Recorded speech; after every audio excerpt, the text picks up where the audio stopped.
Townhouse ba na mukhang single attached ang hanap mo dito sa Lipa City, Batangas? Hello, this is Andy Di Maculangan and welcome sa Live in Large Properties Philippines.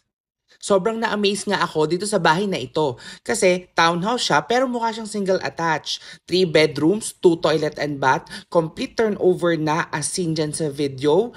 Meron na tayong room sa baba at saka toilet and bath.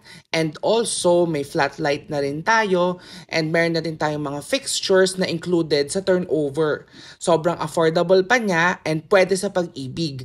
Kaya kung meron kayong mga elderlies or kung gusto nyo na ang room nyo ay sa ground floor, recommended itong unit na ito dahil hindi na kayo mag-iisip na magpagawa pa.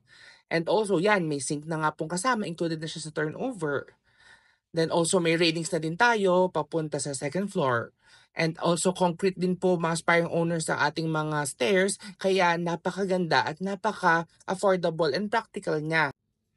2 rooms naman tayo dito sa second floor. Kita nyo napakaganda ng ventilation and also naka-ceramic tiles na rin tayo. Tapos ito nga po pala ang ating second na toilet and bath.